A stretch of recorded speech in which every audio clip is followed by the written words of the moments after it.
Liber 51, The Lost Continent, by Crowley. Liber LI, The Lost Continent, an account of the continent of Atlantis, the manners and customs, magical rites, and opinions of its people, together with a true account of the catastrophe so called, which ended in its disappearance. The Blue Equinox. Numerous other poems, essays, and short stories were written during this summer 1913.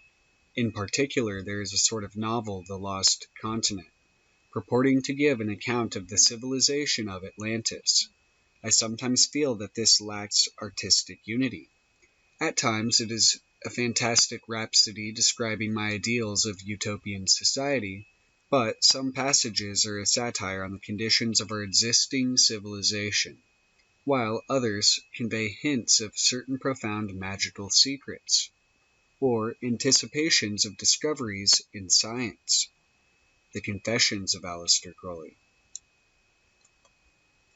Liber LI, The Lost Continent.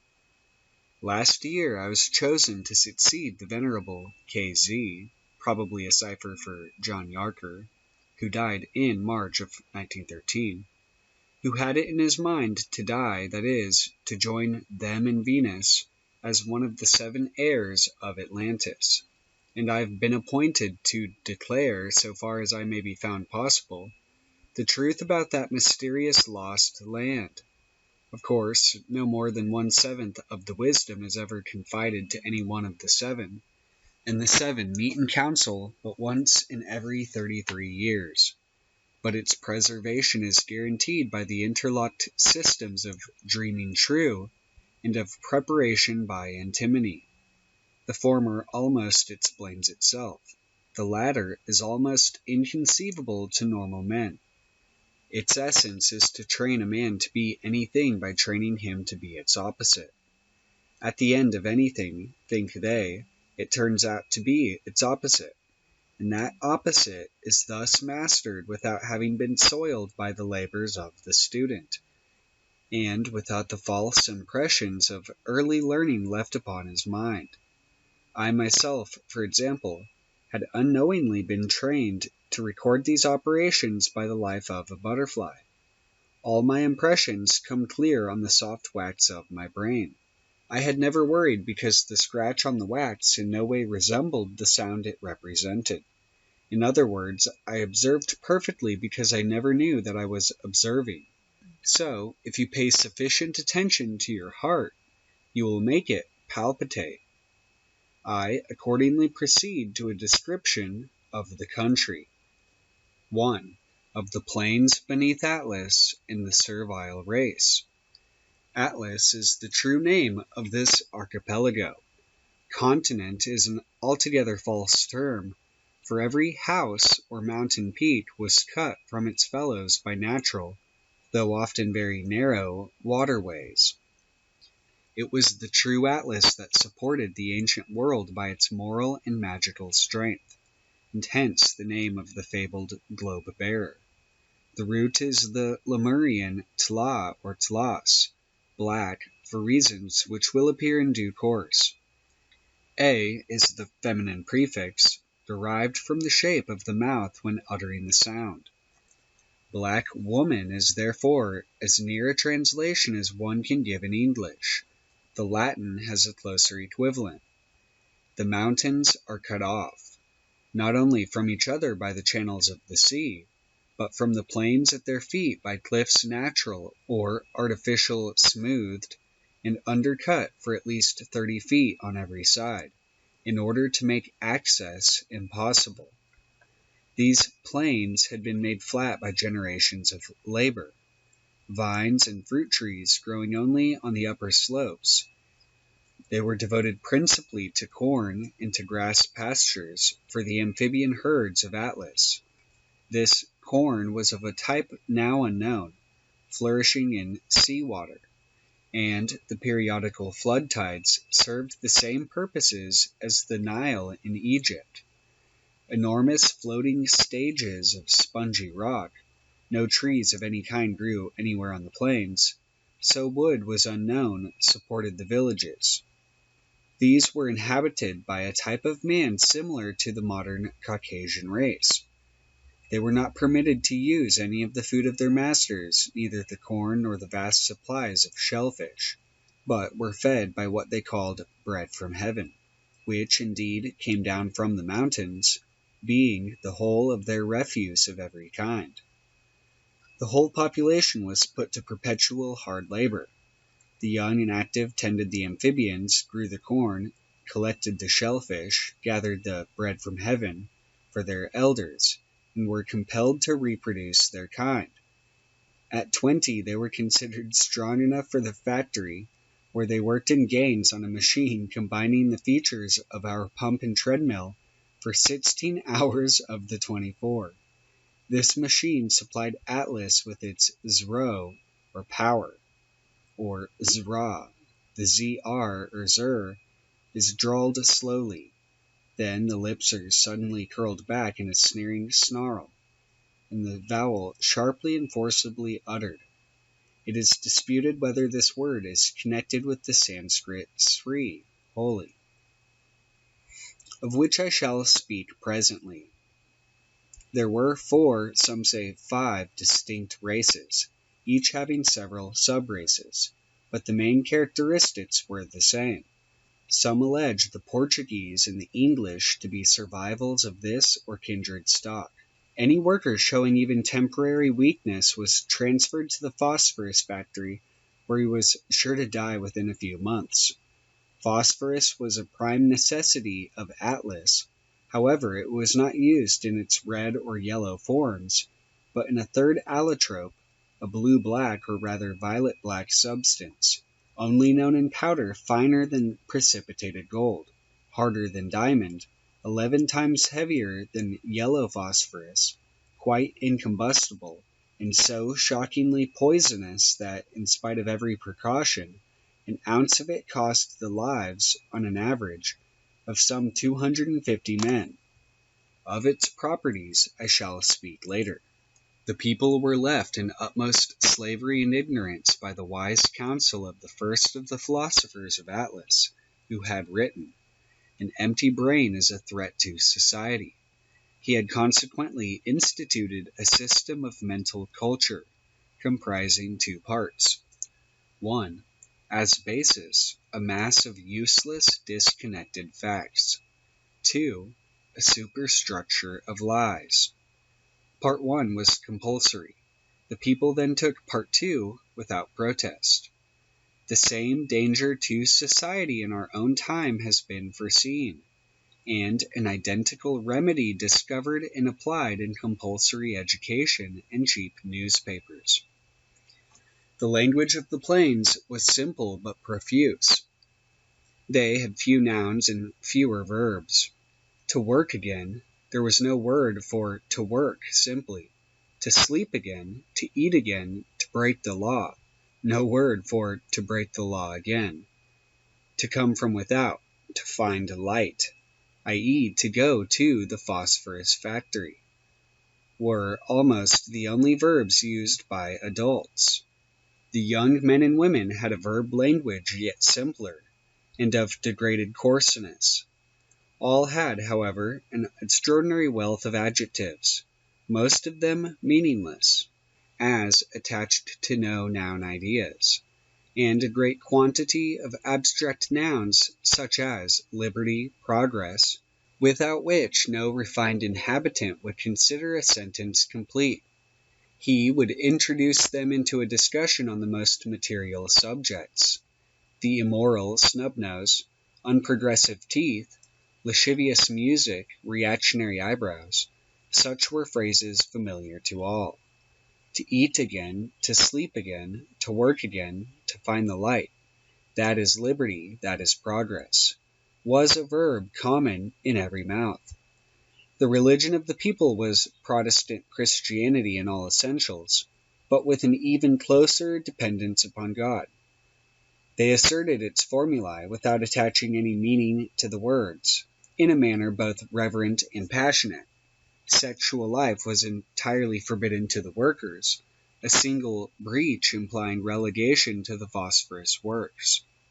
In every field was, however, an enormous tablet of rock, carved on one side with a representation of the three stages of life, the fields, the labor mill, and the phosphorus factory, and on the other side with these words, "To enter Atlas, fly."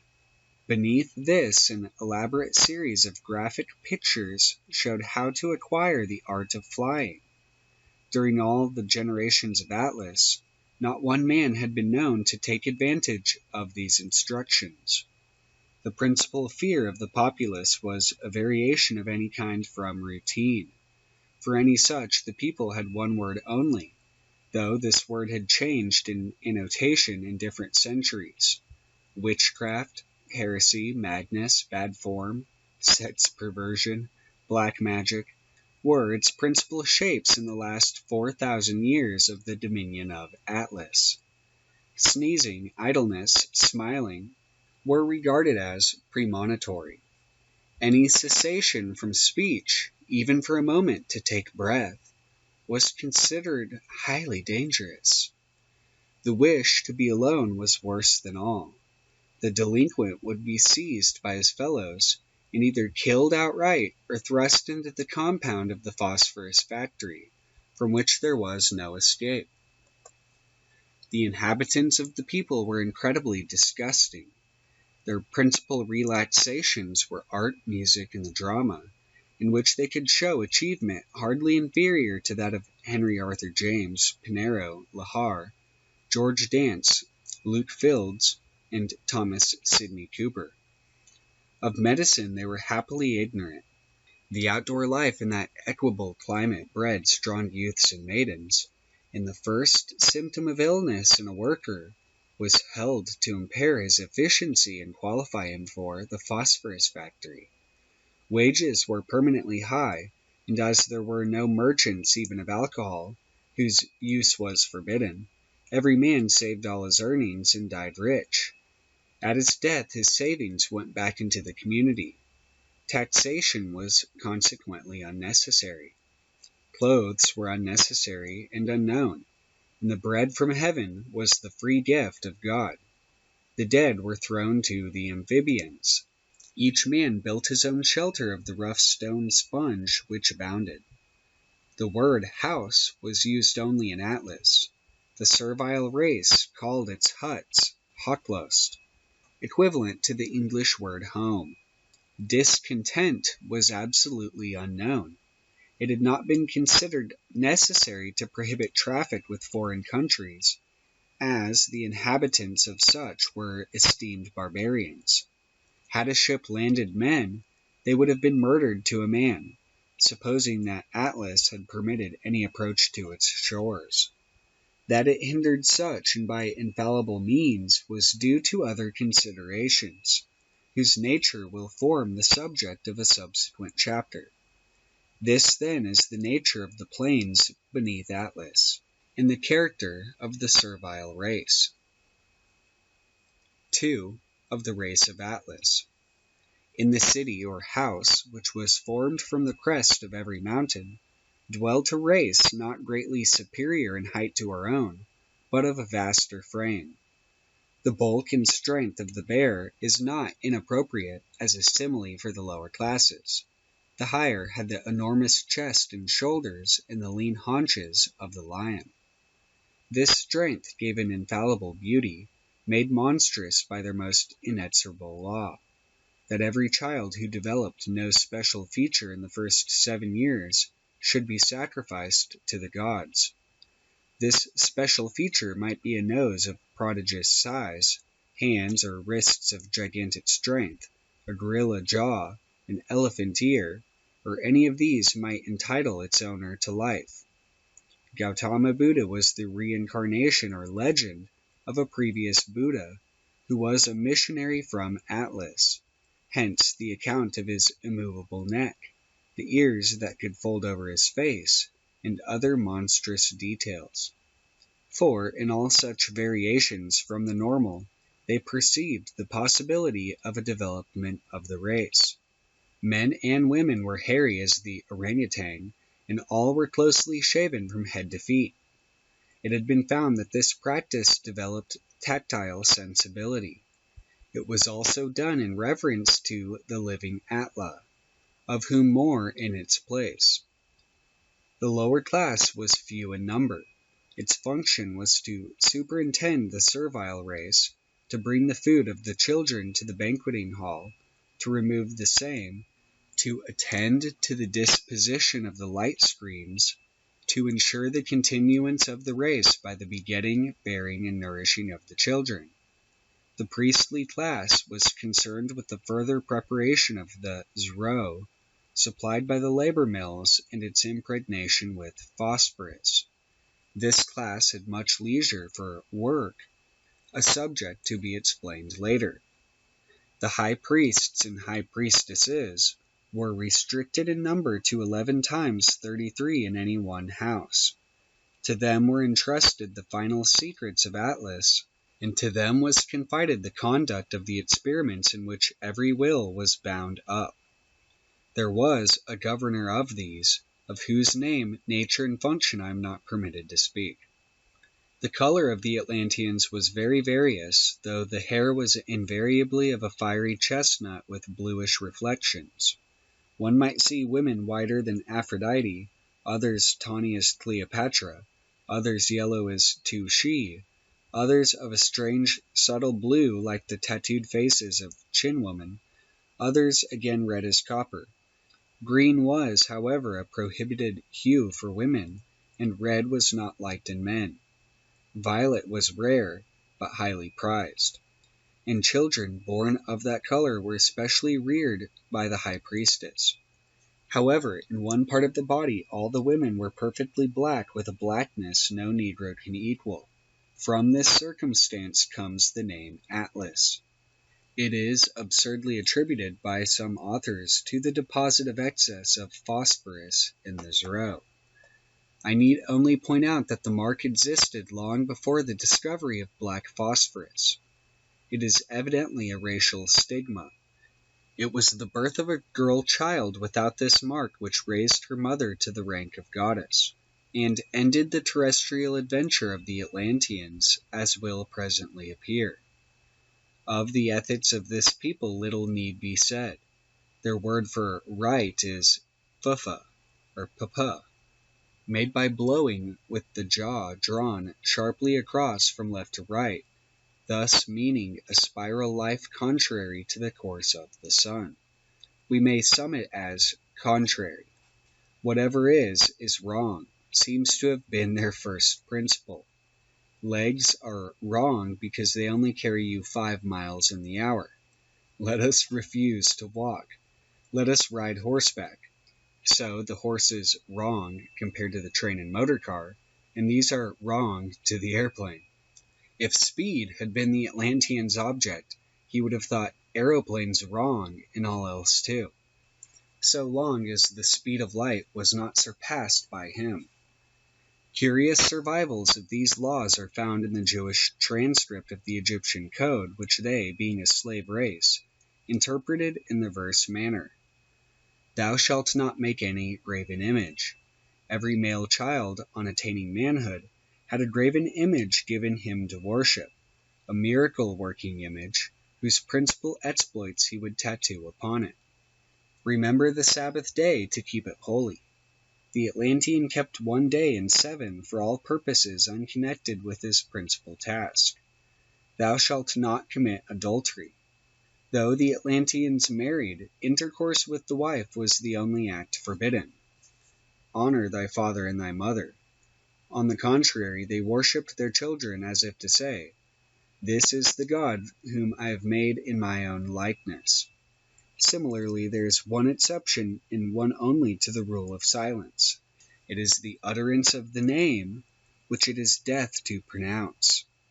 This word was constantly in their mouths. It is zera, a sort of venomous throat gargling. Hence, possibly, the Gaelic skr, speak, English scour or scar, in Yorkshire and in the Pennines. Zera is also the name of the high house and of the graven image referred to above. Other traces may be found in folklore, some mere superstitions. Thus, the correct number for a banquet was 13, because if there were only one more sign in the zodiac, the year would be a month longer, and one would have more time for work. This is probably a debased Egyptian notion. Atlanteans knew better than anyone that the zodiac is only an arbitrary division. Still, it may be laid down that the impossible never daunted Atlas. If one said, 2 and 2 make 4, his thought would be, yes, damn it. I now explain the language of Atlas. The third and greatest of their philosophers saw that speech had brought more harm than good, and he consequently instituted a peculiar rite. 2 men were chosen by lot to preserve the language, which, by the way, consisted of monosyllables only, 214 in number, to each of which was attached a diacritical gesture, usually ideographic. Thus, wrong is given as papa, moving the jaw from right to left. Wiping the brow with papa means hot, hollowing the hands over the mouth, fire, striking the throat, to die, so that each radical may have hundreds of gesture derivatives. Grammar, by the way, hardly existed, the quick apprehension of the Atlanteans rendering it unnecessary. These 2 men then departed to a cavern on the side of the mountain just above the cliff, and there for a year they remained, speaking the language and carving it symbolically upon the rock. At the end of the year they returned. The elder is sacrificed, and the younger returns with a volunteer, usually one who wishes to expiate a fault, and teaches him the language. During his visit, he observes whether a new thing needs a new name, and if so, he invents it and adds it to the language. This process continued to the end. The rest of the people abandoned altogether the use of speech, only a few years' practice enabling them to dispense with the radical. They then sought to do without the gesture, and in 8 generations the difficulty was conquered and telepathy established. This system of communication has great advantages over any other. It is independent of distance and dependent on the will of the transmitter. Telepathic messages could not be tapped or miscarried in any way. Research then devoted itself to the task of doing without thought. This will be discussed in detail in the proper place. There was also a listener, 3 men who took turns to sit upon the highest peak, above the light screens, and whose duty it was to give alarm if any noise disturbed Atlas. On their report, that high priest charged with active governorship would take steps to ascertain and destroy the cause. The light screens spoke of were a contrivance of laminae of a certain spar, such that the light and heat of the sun were completely cut off, not by opacity, but by what we call interference. In this way, other subtler rays of the sun entered the house, these rays being supposed to be necessary to live. These matters were the subjects of the deepest controversy. Some held that these rays themselves were injurious and should be excluded. Others considered that the light screens should be put in position during moonlight instead of being opened at sunset, as was the custom.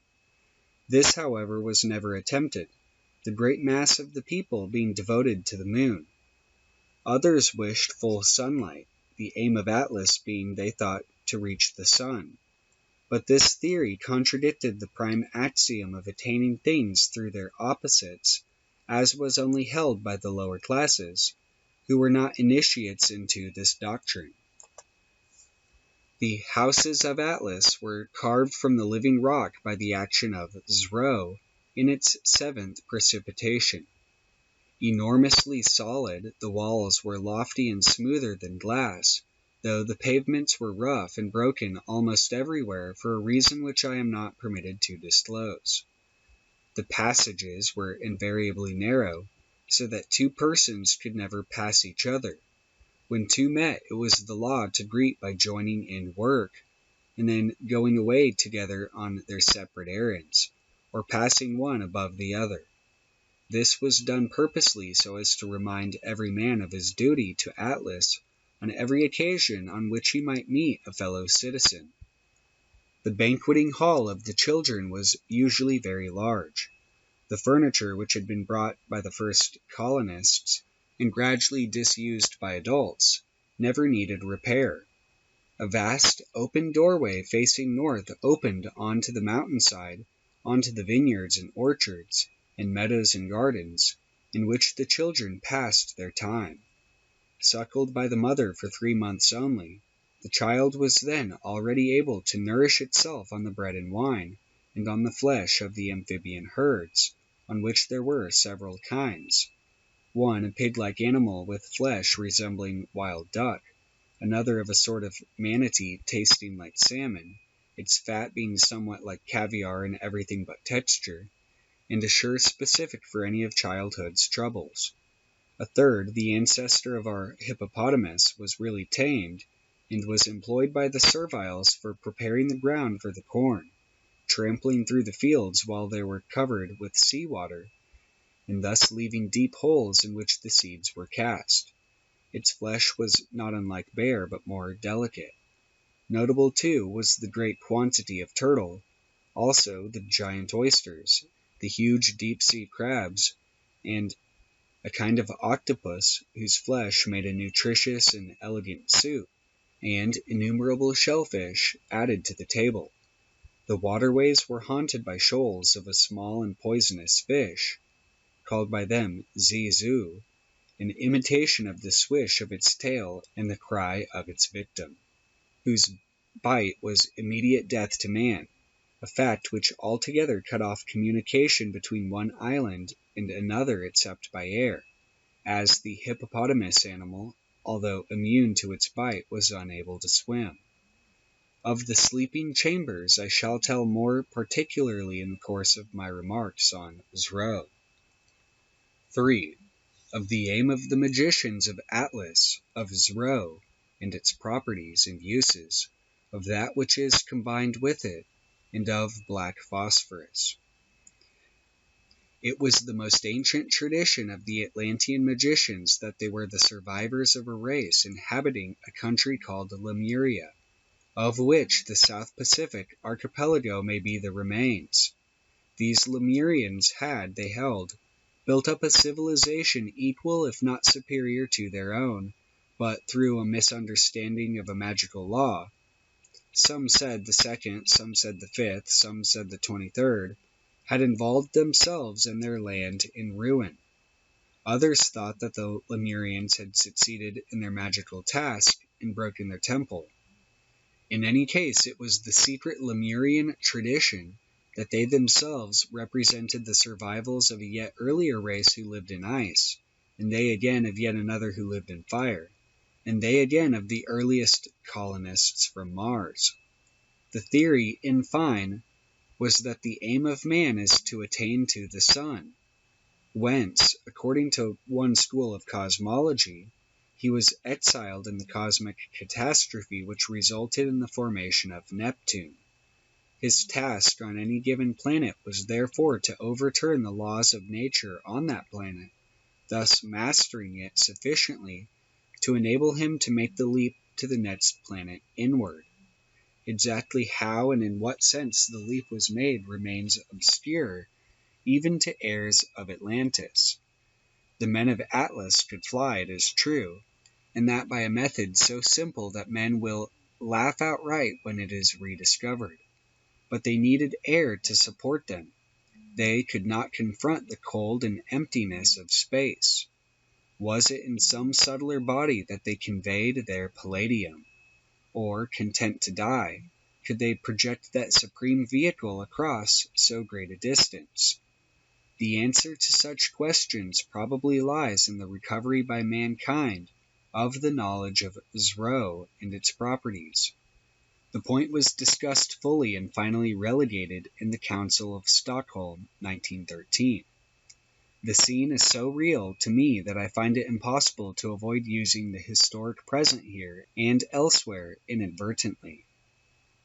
Beneath the labor mills run troughs, There are 6 other pieces of apparatus to insulate and carry to the basin the 6 subtler principles of sweat, in which the sweat of the workers collects and drains off into an open basin without the mill. In this basin churns with immense rapidity, through multiple bevel gearing, a sort of paddle with knife edges. The sweat is thus churned into froth and gradually disappears, and is as constantly replaced. The workers toil in shifts, 8 hours work, 4 hours repose, 8 hours work, 4 hours rest and recreation. The mills never cease day or night. The basin is of polished silver and agate, and is set at an angle facing 2 enormous spheres of crystal, encased in a sort of trellis made of a certain greenish material, its optical focus at a point midway between the 2. The only sign of activity is that out of this focus a spark crackles unless the air be dry, a condition difficult to secure in this part of the world, although fans blow air, driven over chloride of calcium and sulfuric acid, over the globes in their focus. These fans are worked by tidal power, human labor being appropriated absolutely to the one use. In the temple of the house are 2 globes similar to those upon the plains, and the mysterious force generated below is transferred to those above, collecting within them. Now the name of this substance is always Zro, but in its first state the gesture is a twiddling of the thumbs. In its second, it is a rapid twittering of the fingers, and in its third state of distillation, it is a screwing of the hands together. Within the spheres it sublimes suddenly in the air as a snaky power, 4, of silver, which immediately turns to an iridescent fluid, 5, that is forced up, by its own need of expansion, through a fountain into the temple, on whose floor it lies, 6, in a semi-solid condition. Expert priests then gather this in their hands, and rapidly shape it into its 7th state, when it is like a knife of diamond, but alive. An instrument like a Mexican machete is used to carve rocks. The edge shears them, the back smooths them. The rock behaves exactly like wax, responsive to the lightest touch. What is not used for weapons is then gathered up swiftly and kneaded by women of the rank of high priestess. It is not known even to the high priests with what they knead it, but in its 8th stage it is a substance solid enough to support great weight, but eternally heaving of its own force. Of this they make bed, so that the sleeping Atlantean is, as it were, continually massaged.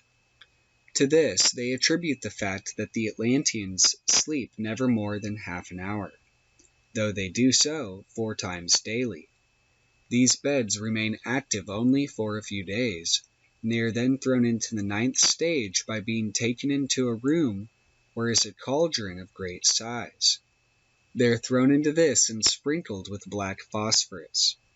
Only the smallest quantity is required, and it is unchanged, its function being purely catalytic.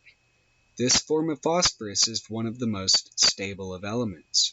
It combines, so far as is known, only with Zro, but if thrown out of such combination, it becomes ordinarily yellow phosphorus. The Zro then divides into 2 parts, one liquid, one solid. Neither of these has any ascertainable properties, for it is absolutely passive to the will of the user, who may taste therein his utmost desire, whether for food or drink. Among adults there is no food or drink than this. The children are not allowed to taste it. The black phosphorus is always added by a high priestess, and it is not known to me in what manner she does this. The Zro that may remain is the subject of eternal experiments by the magicians. It is generally thought by the greatest of them that an error was committed in bringing to a 9th degree of division into 2, and many openly deplored the discovery of black phosphorus. All, however, strive in harmony to produce a 10th stage that shall surpass the virtues of the 9th. Theoretically, it is possible to reach an 11th stage, wherein the Zero takes human form and lives. Opinion is divided as to whether this was not actually done by a certain magician at the time of the passing of Atlas. In any case, I beg the reader to remember that I have only described 1/7 of the virtues of Zero, and I have even omitted this, that in its 9th stage it is not only food and drink, but universal medicine, if properly understood.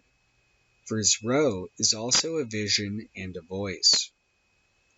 Now, the muscles of the people of Atlas are the muscles of giants, and yet they do one thing only, and this thing is combined by the wisdoms of the magicians, so that it is at the same time work, exercise, sport, game, pleasure, and all else that may fulfill life. This work never ceases. It has 3 parts. 1. Working at Zero, i.e. bringing it from the 1st stage to the 9th. 2. Working with Zero, i.e. for one's own particular purpose. 3. Working for Zero. This is the common and most honorable task, the Zero eaten and drunken being worked by the working into a quintessence of higher power, though identical in property with the common Zero. This new Zero, Atlas Zero, goes through the same stages as the common Zero of the serviles, but it is the result of free and joyful labor, and so serves the magicians in their experiments, and the governor of all for his sustenance. None, by the way, is ever wasted. For example, a tunnel was drilled completely through the earth and filled with Zero, and it is said that by this tunnel the Atlanteans escaped. This working, whether with or for Zero, requires 2 persons at least at any one name and place. Great heat is generated in the working, and the bodies of the workers are therefore sprinkled heavily with the black phosphorus, which is incombustible. This black phosphorus, poisonous to the servile race, becomes innocuous to anyone who has been in any way impregnated with Zero. This itself, in its 1st state, is as dangerous as electricity of high voltage. The reverence attached to Zero is unbounded. At one time it was hymned as the father of the gods. Until the end, all children were thought to be begotten of Zero, though everyone might know who was the father. In spite of the absolute promiscuity of the Atlanteans, this was never in doubt, owing to the special mark of each man, whose stigma or variation was infallibly transmitted. All such conception was, however, held in dignity. Its official name was the Old Experiment. It was carried on simply because the new methods of continuing the race were not perfected. Childbirth was therefore in one way an accident, although a duty everyone shrank from. For though no pain or discomfort attached to the process, it was a sort of second-best achievement from which proud women turned contemptuously. This was, in part, the reason why the father's name was never mentioned. On several occasions in the history of Atlas, the Zero failed.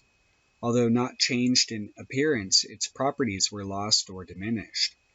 In such a case, young men and maidens in great numbers were captured on the plains, brought into Atlas, and offered in sacrifice to the god.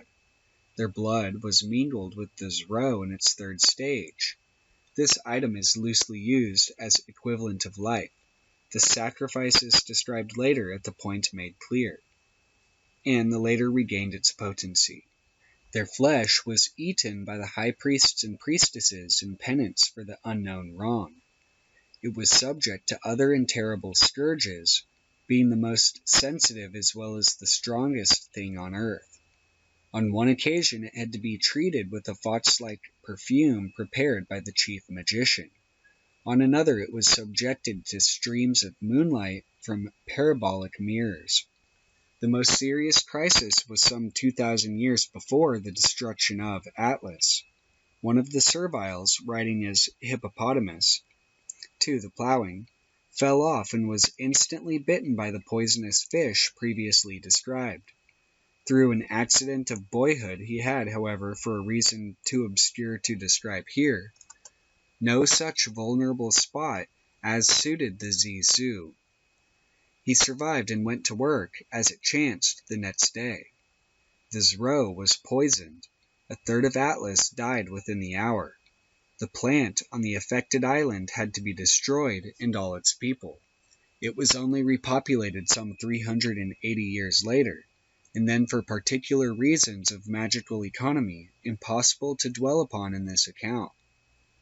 Marriage was compulsory on all those whose passion had been so exclusive and enduring as to produce 2 children. Further intercourse between the pair was thus barred. The magicians thought that it was inimical to variation for a woman to have more than 1 child, a fortiori 2, by the same father, and the custom further prevented those stupid sporadic outbursts of burnt-out lust which make so many modern marriages intolerable. Closely connected with marriage, the close of the reproductive life is that of death, the close of the little that remains. Death hardly threatened the Atlantean. He would decide to go and see, as the old phrase ran, and take an overdose of a particular preparation of black phosphorus, mixed with a very little Zro in the 9th stage, which ensured a painless death. That none ever returned was taken as a proof of the supreme attractiveness of death. The ghoulish and necromantic practices with which Atlanteans have been unjustly reproached never occurred. A little vampirism, perhaps, in the early days, before the perfecting of Zro, but no Atlantean was ever so stupid or so ignorant as to confuse death with life. Beside this voluntary death, only one danger existed. As the use of Zro guaranteed life and health and youth, a centenarian high priest was no better than a kitten. So did its abuse spell instant corruption of those qualities. As mentioned above, now and then the Zro itself was at fault, and caused epidemics. But from time to time there were deaths in a peculiarly loathsome form, caused by what they called misunderstanding the Zro. No other disease was known after the bringing of the Zro to its 9th stage, all indisposition being instantly cured by a single dose. Such misstates were particularly common in the early days of its discovery, and before its use had become well nigh a worship. The first symptom was a crack in the skin of the temple, or sometimes of the bridge of the nose, more rarely of the eyelid or cheek. Within a few minutes this crack became an open sore of horrid fetor, and within 24 hours the patient was completely rotted away, bone and marrow. A circumstance of singular atrocity was that death never occurred until the spinal column collapsed. No treatment could be found even to prolong the agony by an hour. This being recognized, sufferers were thrown from the cliffs at the first sign of the malady. In this way, too, were all other corpses disposed. It was the most honorable death possible, for becoming bread from heaven for the serviles, they were again worked up into Zro itself, a transmutation which in their view would be well worth all the resurrections of the body and immortalities of the soul of theoretical dogmatic hearsay religions. So much then concerning Zro, and the matters immediately connected with it. 4. Of the so-called magic of the Atlanteans. Magic in Atlas was a science of sciences. It was the final integration of all knowledge. In method, its theory was differentiation, and in theory, its method, integration. For example, the fifth of the great philosophers indicated, everything is Zro, to the keeper of the speech at the annual sacrifice. This in spite of the fact that in every year 2 new forms of Zro had been discovered by that same philosopher.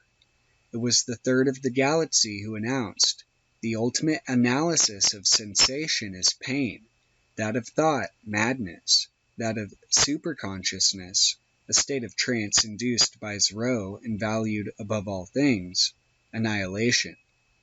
His successor had retorted that in this was implicit a postulate that pain, madness, and annihilation were undesirable. The third admitted that he had so mean his phrase, but destroying the postulate still stuck to it. All this was the foundation of much magical theory, and on these purely psychological researches was based the whole magical practice. There is no God was a commonplace. It only implied that the mind was wrong to try to conceive within it what was by definition without it. To set limits to anything whatever seemed to them the greatest of crimes, the exact opposite of the true path to the sun. The practical side of magic was for the most part a mere utilization of known forces, such as are employed by modern science. But the resources of Atlas were as great, and the advantages incomparably greater. The whole archipelago was a laboratory. There was no question of the cost of research. Every man was devoted to it. Every man thought only of the main problem, how to reach Venus, and its sub-issues. Further, the main laws of magic had always been found to govern and include chemical and physical laws. In the early days of colonization, Zro was only known in its crude state. It was the genius of a single man that obtained the third state in purity. From this state to the seventh it moved almost of itself, very much as radium does. The genius, having sufficient in this pure seventh state, made a sword, and completed in 3 days the subjugation of the servile races. It was a stroke of fortune, this quickness, for on the 4th day the Zro began to disintegrate. The magicians then began to seek a means of making this state permanent. In this they failed. No known state of pure Zro is stable. From this it will be seen how entirely Atlas was in the hands of the servile races. Fortunately, no trouble ever arose. The supply of labor was always ample. In this they failed, so that knives had always to be replaced twice weekly. But in the course of their failures they discovered the infinitely more valuable 8th and 9th states of Zro. Tradition has preserved a hint of their efforts in alchemy, with its problems of the fixation of the universal mercury, the secret of perpetual motion, and potable gold, the universal medicine. It had been theoretically determined towards the end of the 10th state that Zro should be a solid, but whether this was confirmed is beyond my knowledge. To return to the main magical theory, the quintessence, said they, or universal substance, which some strove to identify with Heil, others with the luminiferous ether, is the 2-in-1 liquid and solid, the former part being also twofold, fluid and gaseous, and the latter earthy and fiery. The combination of these 4 phases of Zro accounted for the universe. This quintessence is Zro in some state unknown and incalculable. Some expected to find it in its 12th state, some in a 17th, others in a 37th. All this was pure guesswork. Some tradition to this effect appears to have reached Plato, and the Neoplatonists, combined with those Jews who had preserved fragments of the Egyptian tradition, to form a newly initiated hierarchy, the echo of whose teaching is found in Paracelsus. At one point, too, missionaries, not colonists as has been ignorantly asserted, there was no trouble of overpopulation in Atlas, were sent to the 4 quarters and parties landed in Mexico, Ireland, and Egypt. The adventures of the party who traveled south form an astounding chapter in the history of Atlas. It was they who discovered the magnetic south, and whose observations rendered possible the theory which resulted in the piercing of the earth by Zro.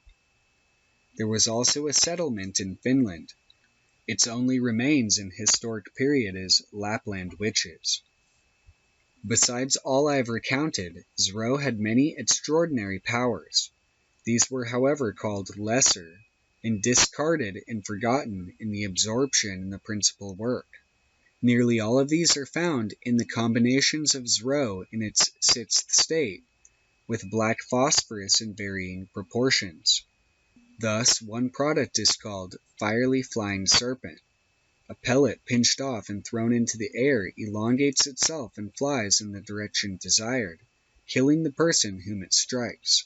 Another was called Eye of the Gods. It was a metal resembling platinum, and made into tiny mirrors worn in rings, or even attached by a special process to the thumbnail. The seer could then behold any person or place he chose to name. A similar product, nearly all phosphorus, was like vulcanite, and was worn inside the ear by anyone who wished to hear anything that was being said anywhere. There was also a red transparent lip salve, which compelled love in any way who saw it. Its use had been abandoned early in the history of Atlas, through the witty satires of a poet, and the more serious strictures of a philosopher who perceived its liability to abuse. Again, a thin paste of almost pure Zro made the wearer invisible. The poet was again successful in bringing this into contempt by suggesting that people resorted to it to hide their ugliness. This poet was one of the few Atlanteans who suffered violent death, except in voluntary sacrifice. There were also preparations of Zro which increased the size of the user, and others which diminished it. In general use among the lower classes, until the very end, was that composition which made the body light. In general use among the lower classes, until the very end, was that composition which made the body light. Careful adjustment would equalize its weight with the displaced air, and movements of the limbs would then permit flying. In this way the overseers visited the plains and returned. The other and earlier art of flying needed no apparatus, but I am forbidden to disclose the method except to hint that it is connected closely with the art of dreaming true. These are but a few of the magic powers so-called of the compounds of Zro, but they will indicate the power of Atlas by showing what it could afford to neglect. Yet all these powers were implicit in the process of working. The art of prediction was in the same unsatisfactory state as it is in England today, nor was its practice encouraged. A magician mates the future and does not seek to divine it. All true prediction was therefore necessarily catastrophe.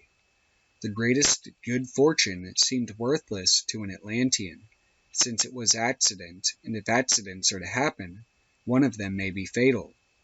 They believed themselves to be equal to the whole tendency of things, and proudly gazed on nature as a man might upon a virgin captive to his spear. Everything that was being was Zro. Everything that was energy was working for Zro. Outside this was but byproduct and waste heap. The arrangement of the houses was in accordance with the magical theory. There was first the high house, then 4, later 6, last 10, houses of houses, and to each of these was attached a varying number of ordinary houses. The high house was the central shrine of the whole archipelago, and must be separately described. 5. Of the high house of Atlas, of its inhabitants, and of their manners and customs, and of the living Atla. The high house was separated from its nearest neighbor by over 20 miles of sea. Its diameter was about a half mile and its height some 4 miles. It had no plains at the base, and its cliff went absolutely sheer and smooth into the water. It was in shape a flattish cylinder, but the top broadened into a pointed knob, somewhat in the style of St. Basil's at Moscow. There was not a trace of vegetation, which, by the way, was despised by the Atlanteans. A child would kick a flower contemptuously, thinking, "Thou cannot even move about," or pet it as an English degenerate woman does a dog. The only entrance was by an orifice at the top. but the base was tunneled so that from every house was a channel for the zrow, which having been brought to the highest perfection was thus transferred to the headquarters. The receptacle at the base being far below the earth, and the zrow further heated by friction, it seethed constantly into a bluish or purplish smoke. This was the sole sustenance of the inhabitants of the high house. In early days, the old high house, in an island since destroyed by the order of the Atla, had been called the House of Blood, the inhabitants subsisting only on blood sucked from the living. The improvements in zrow had changed all that, but the idea was the same, to live only on the quintessence of life. Hence why the houses ate and drank zrow, the high house drank its vapor. No children were born in it, and none below the rank of high priest dwelt there. Except for one manner which was never thought of, though constantly spoken, the inmost mystery of the high house was the living Atla. This had many names, word-eater, unshaven, because the razors of zrow were turned on its hair, fireheart, beginning and end, and so on. But especially a word I can only translate as to her, a defective pronoun existing only in the dative. What the living Atla really was is a secret of secrets. There are various theories, one a sort of avatar affair, another that the Atla is a quintessence of some kind, another called, to her, the angel of Venus, the force of our aspiration. We know it only from its epithets, its veils. Thus it was that black which makes black white. It was 26 feet high and 15 feet across. O my lords, it is the essence of the incommensurable. It was the wife of zrow, the heart of zrow, the desire of zrow, the Atla that eats Atlas, the swallower up of her own house, the pelican, the fire nest of the phoenix, according to the greatest of the poets.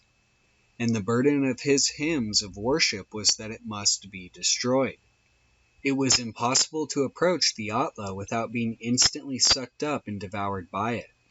This was the greatest death, and ardently desired by all. The favor accorded only to those who discovered improvements in zrow, or otherwise merited signal and supreme recognition from the state. Hidden men listened to the cries of the victim, and thus learned the nature of the death. It appears that the black suddenly broke into a fiery rose, the only luminous thing in Atlas, a mere compliment, and shooting forward enclosed him.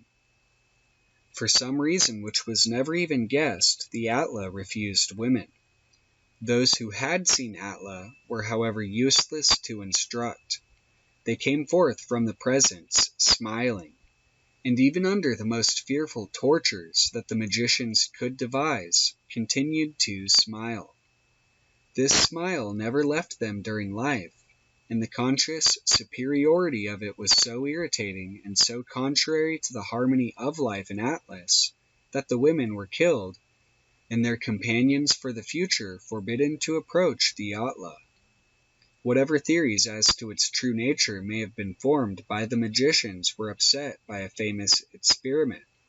A most holy high priest, a man who at puberty insisted on immediate marriage with all the women of his house, a magician who had formed 4 new compounds of zrow, and discovered how to pass matter through matter, was honored by the great death.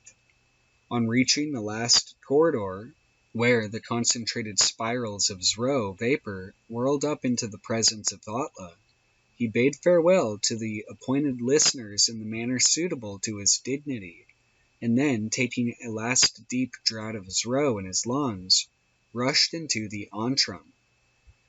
They heard him cry aloud, "Oh!" with surprise, and then inexpressible rapture the words, "Behind Atla, Attila," which were and still are completely unintelligible. Their surprise was greeted when, 7 days later, he came striding past them without greeting. He went to his house and shut himself up, and was never seen or heard again, but was assuredly still living at the time of the catastrophe. This man founded a school of philosophy, or rather, it founded itself on what is supposed him to have discovered, and this school disputes with the orthodox the credit of the final success. The lesser mysteries of the high house were concerned almost entirely with the creation of life, and the bridging of the gulf between Earth and Venus. These were connected intimately. The theory was that if Atlantean brains could exist in bodies sufficiently subtle to traverse ether, the task was done. Some of the experiments were crude enough, and to our minds horrible. They attempted to breed a new race by crossing with snakes, swans, horses, and other animals, especially monkeys. The results of this experiment were sent to colonize an island, but escaped, and after many journeys reached Japan, where their descendant flourish still. The Greek legends of such monsters as Chimera, Medusa, Lamia, Minotaur, the centaurs, the satyrs, and the like are mere filtrations of the Atlantean tradition. The only theory behind such experiments was that they were contrary to the natural order, and so worth trying. Men of more scientific mind more plausibly passed zro vapor through seawater, but they only created serpents of vast size, which they cast into the sea about the high house as guardians.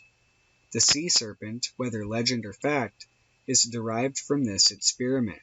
It is quite possible that some still survive.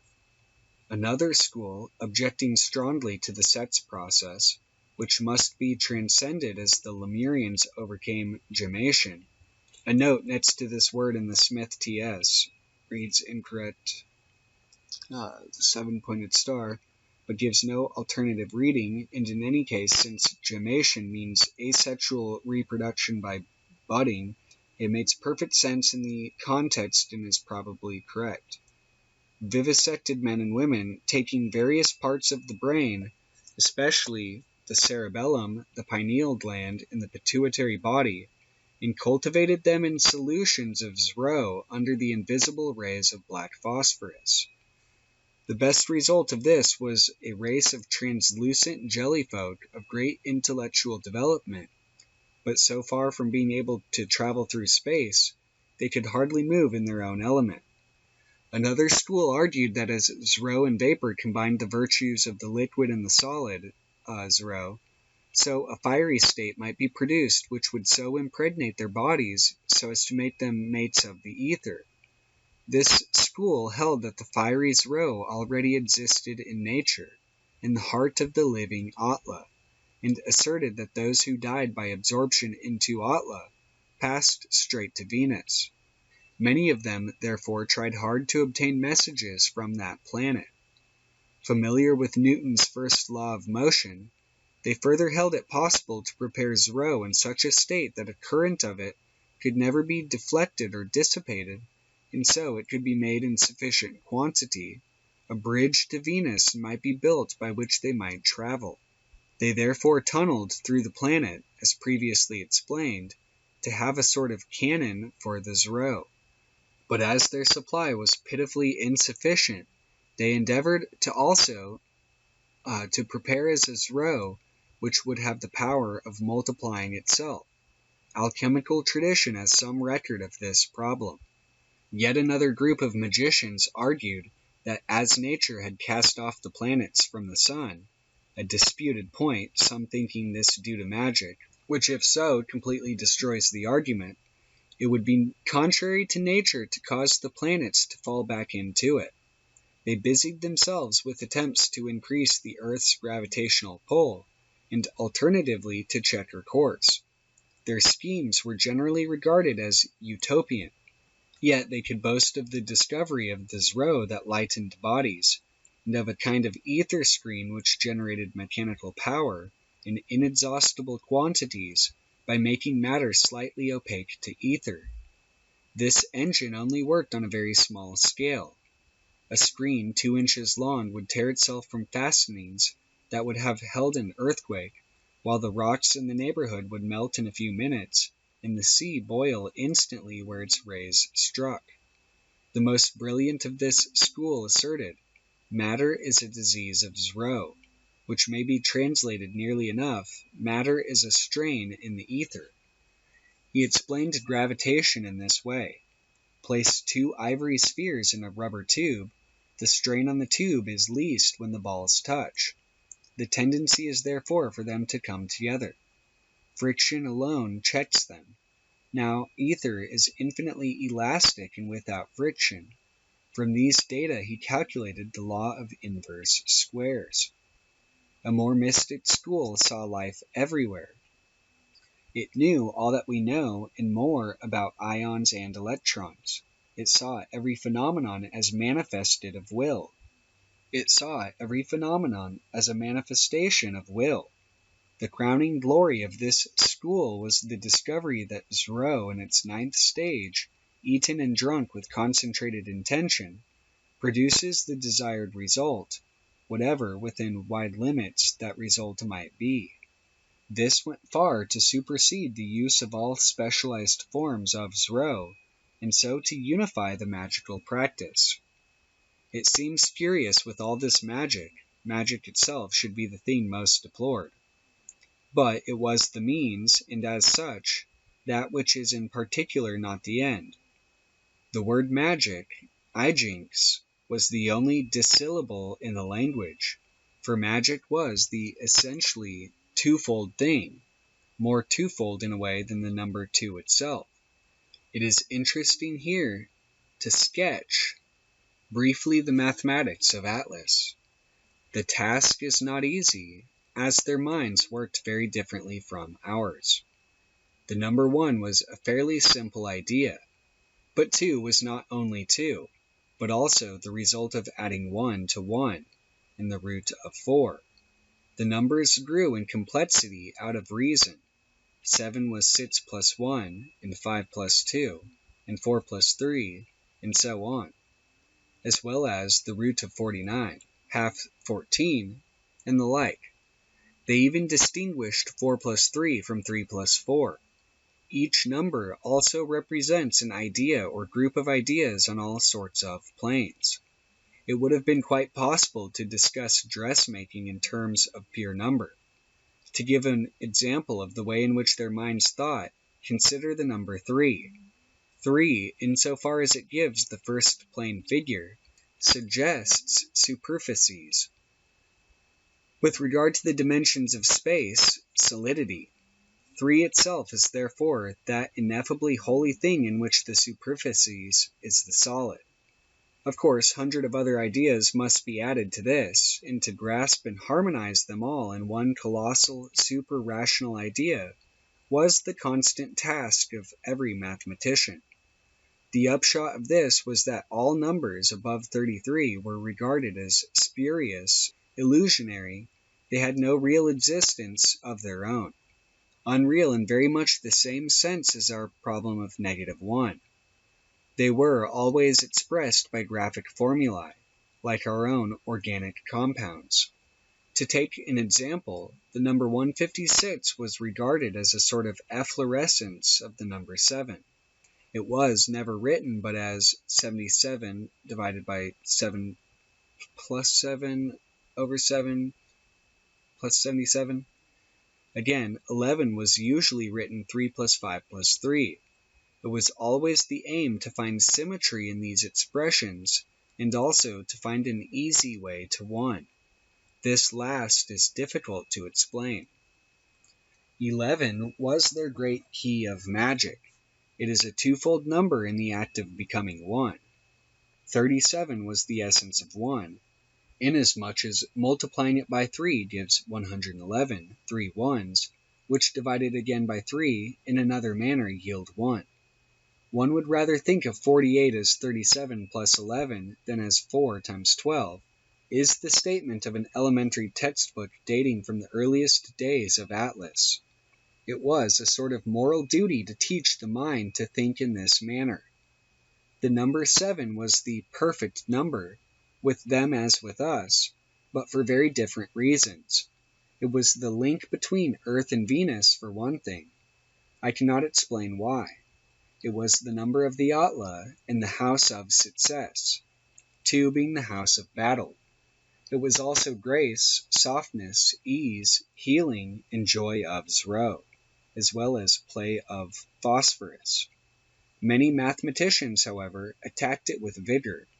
There was at one time an almost general consent to replace it by 8, and its rapture combination, 31 by 33. Despite the intense preoccupation with such ideas, mathematics as we know them had reached a perfection which, if it does not surpass that of our own civilization, fails principally because its theorems, handed down to Euclid and Pythagoras, although imperfectly, formed a springboard whence we might leap. The initiation of children was also a matter reserved for the high house. Weaned at 3 months, the children were tended by the lower classes until the age of puberty, an occurrence which fitted them at once for initiation. A legate from the high house was sent for, and in his presence the child was brought, acquainted with Zro by its father and its mother, and full instruction in working was further conferred by any member of the house who chose to do so, this in practice meaning by everybody. The ceremonies were frequently long and exhausting. Children often died in the course of them. This was not regarded as a serious calamity. Some schools of magicians even pretended to rejoice. The representative of the high house had a prior right to the parents of the child. At times he conducted the initiation in person, a high honor, but invariably fatal. On rare occasions male children were sent over to the Atla to be devoured. The parents of so fortunate a child were advanced in rank on the spot, and had special privileges conferred on them, sometimes even being transferred to a house of houses. All those who dwelt in the high house were veiled whenever they appeared, in order to prevent it being known that they were of the same appearance in all respects as their inferiors. This ordinance has been made after the great conspiracy, with which I shall deal in the chapter on history. 6. Of the underground gardens of Atlas, and of the alleged commerce of the Atlanteans with incubi, succubi, and the demons of darkness. I have referred to the contempt with which the Atlanteans were prone to regard the vegetable kingdom. Animals, including men, shared their scorn. The idea may have been that with all their advantages they ought to have done much better for themselves. Minerals, however, were regarded as helpless, and hence the extraordinary attention paid to them. Beneath the houses the rock had been tunneled out into grottos, some in odd fantastic forms, but most in intense polyhedra or combinations of curves. Each house in some 20 of such gardens. 3 reagents were used in the cultivation: the seed of metals, the seed of light, and the seed of, an untranslatable idea approximating to our mystics' interpretation of Alpha and Omega. The 2 former produced simple effects. The first formed jewels, self-luminous, which yet grew like flowers. The second, similar effects with metals, while the third brought any mineral to flower in the most extravagant combinations of color and form. All such conditions as texture, hardness, elasticity, and physical attributes in general were considered worthy of the profoundest attention. As an instance of these, I may describe particular gardens. One would have a roof of softly glowing sapphires, foxglove, bluebell, or gentian, and between these champak stars of ruby. The walls would be covered with tendrils of vine, within whose depths lurked tiny blooms of amethyst. The floor would be of malachite, but alive, growing as coral does, softly than any earthly moss and more elastic to the tread. On every darker leaf might glow dewdrops of self-strung diamond, formed from the carbon dioxide of the air by the action of the seed of light. Another grotto would be a monochrome of blue, various copper salts being planted everywhere, and growing in incrustations and festoons of every shade of blue, from the faintest tinge of cerulean azure to the depths of ultramarine and indigo. The floor would be mingled translucent blue and green and gray, in whose abyss would be seen shapes of anemones, perhaps of such hues as iron oxide, silver chromate, and cuprammonium cyanurate. All this floor would in all respects resemble water but for its greater solidity, and floating on it would be giant lilies, bright green leaves of emerald, with cups of pearl not less than 12 feet in diameter, with coralli of pure gold, so fine that they glimmered green, with pistils of platinum on whose tops trembled great pigeon-blooded rubies. Another might be wholly of metal, a mere bower of jasmine, with its floor of violets. The law of growth of these creatures of wisdom was not that of plants or animals, or even of crystals, it was that of the earth. Constantly growing as the planet approached the sun, they as steadily shrank as the departed to aphelion. This was not growth and decay, but the rise and fall of an eternal bosom. It is probably, too, that this is one of the reasons why Atlas neglected the higher kingdoms. They had learned to grow, but on wrong lines, and it was too late to endeavor to correct the error. These gardens were the principal places of working. It was hardly possible to pass from one place to another without coming upon one of them, so cunningly were they distributed, and in every garden would be found, joyful and noble, parties of workers intent upon their beloved task. The passer-by would gladly join of such parties, engage in the work for as long as he wished, and then proceed upon his private business. In these same gardens, too, were salvers and goblets always filled with azure, and after toil, refreshment fitted the workers to return to labor. Now of these workings the gardens, strange tales are told. It is said that the inhabitants falling to repose were visited by incubi and succubi. Whatever the nature of these may be, and I by no means concur in the opinion of Sinistrari. He wrote the classic on incubi and succubi, manuscript note on one of the TSS of Liber 51, apparently by Carl Germer. The reference is to a volume called Demoniality, which has in the 20th century been published in an English translation by Montague Summers. The original was condemned for heresy, possibly because Sinistrari argued that incubi and succubi could potentially be redeemed, and the English edition prosecuted for obscenity, and that they were welcomed with such eagerness. Nay, darker legends tell of infamous commerce and intercourse with demons foul and malicious, and pretend that the power of Atlas was devilish and that the catastrophe was the judgment of God.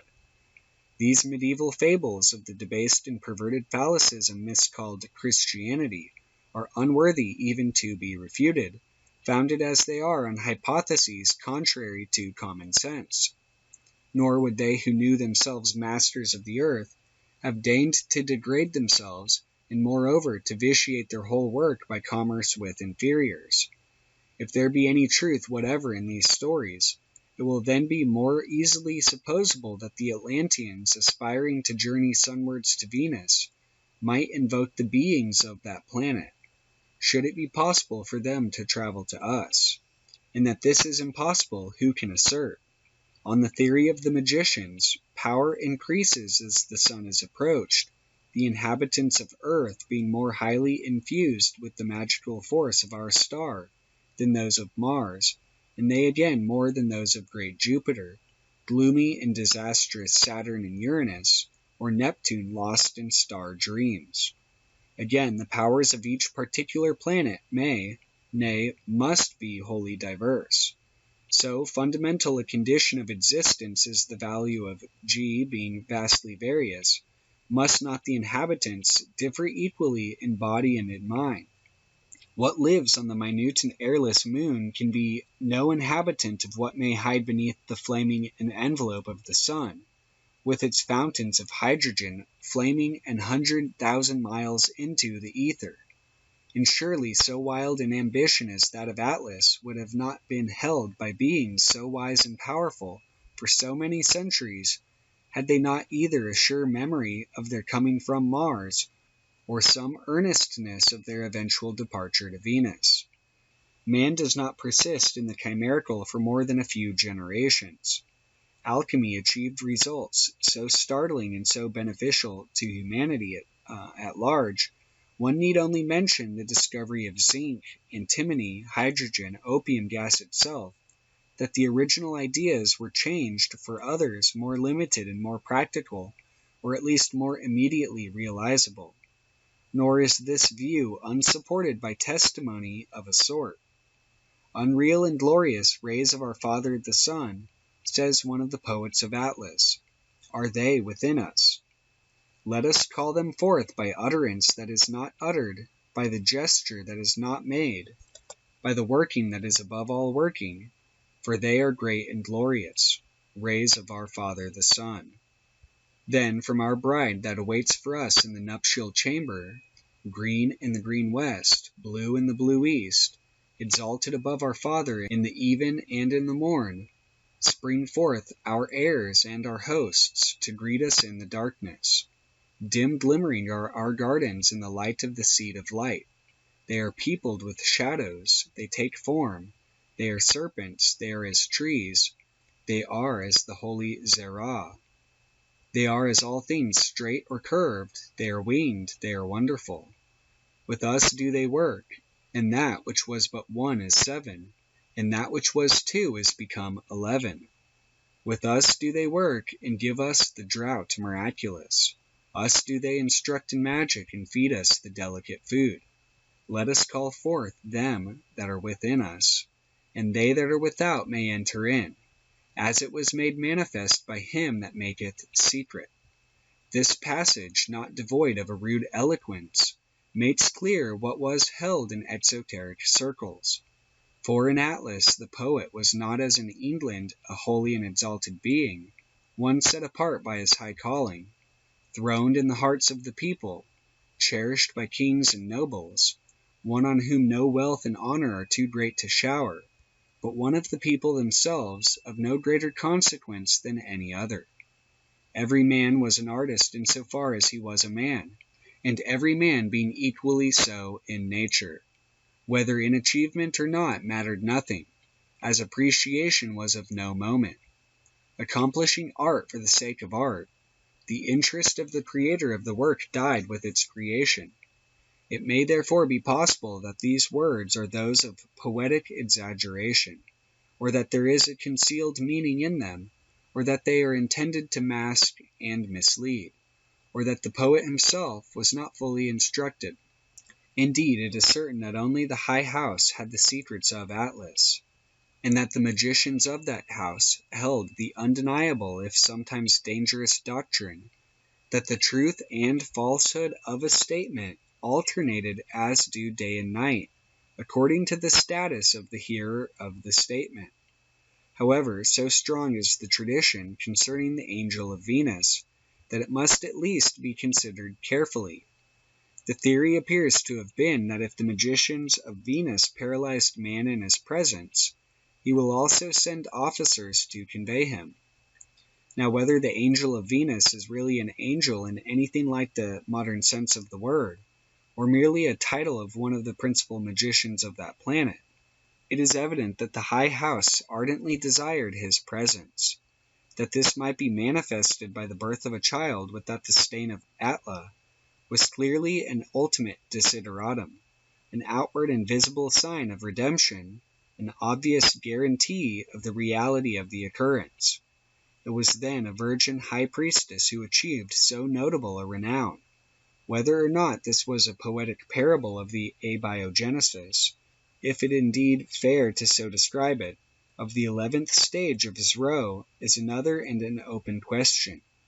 In any case, such is the tradition, and numerous parodies of it are still extant in the stories of the birth of Romulus and Remus, Bacchus, Buddha, and many other legendary heroes of modern times.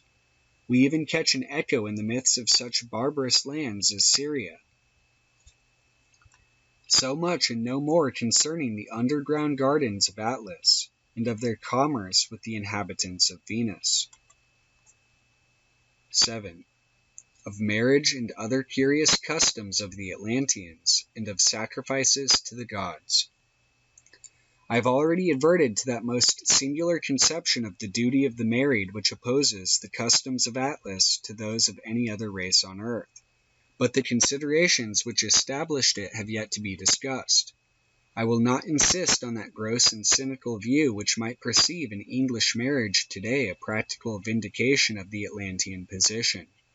On the contrary, in Atlas, marriage formed the loftiest of ideals. It resembled the hermetic marriage of certain alchemists. The bond between the parties was only stronger for the absence of the lower link.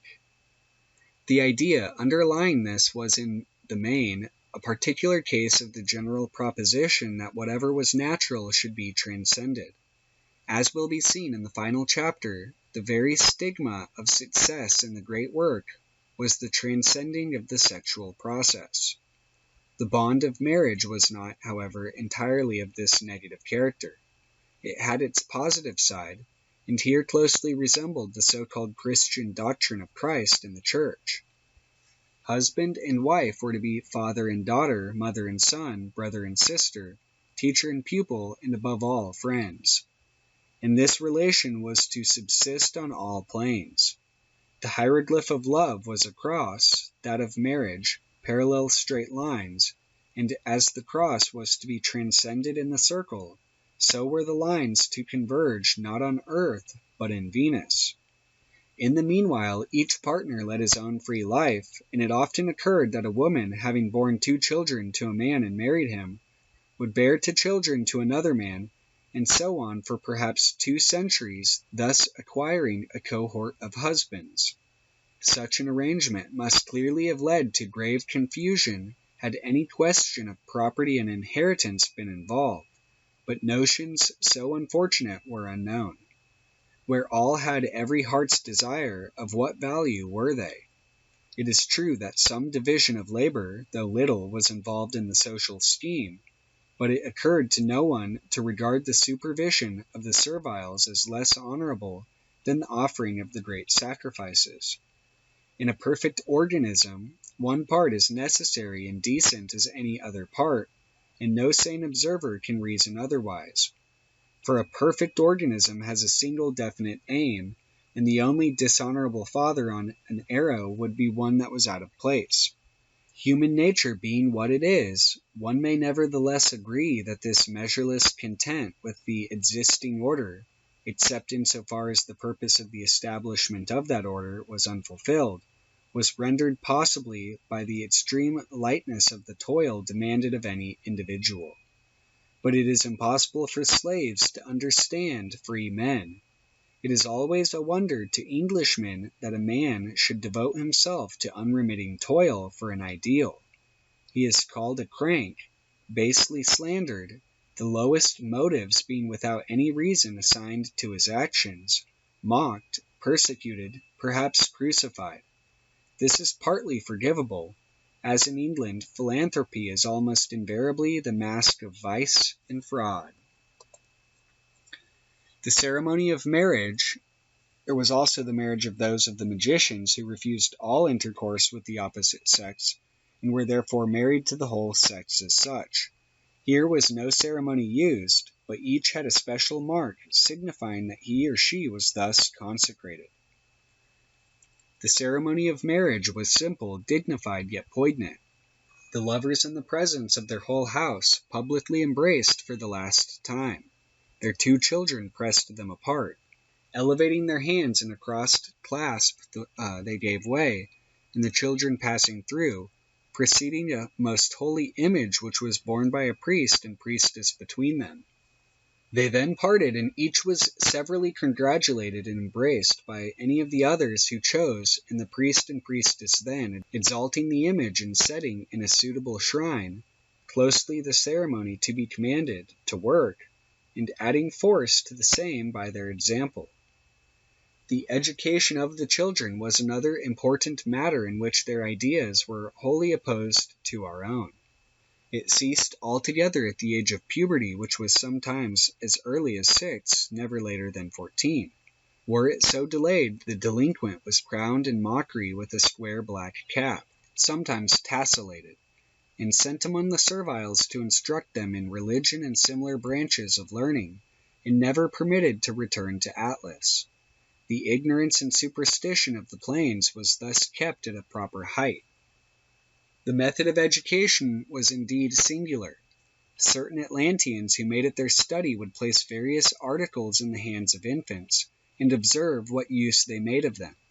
In the course of a few months, the experts had accurately mapped the psychology of the child, and it was led in accordance therewith. The marriage customs of Atlas allowed no too rapid growth in numbers, and it was therefore easy to give each child attention. The method of opposition was again employed in education, the child's natural wish being constantly stimulated by a parallel training in the contrary subject.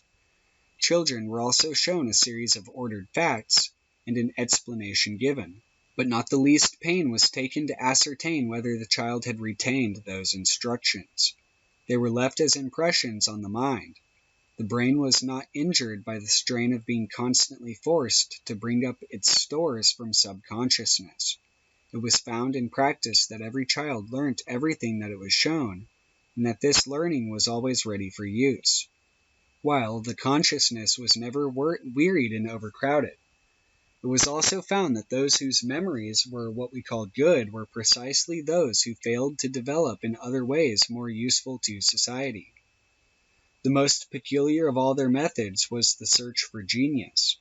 It was the business of the experts to pay the most serious and reverent attention to all that a child did, and whenever they failed to understand the workings of its mind, to place it under the charge of a special guardian, who did his utmost to comprehend sufficiently to be able to encourage it to become yet more unintelligible.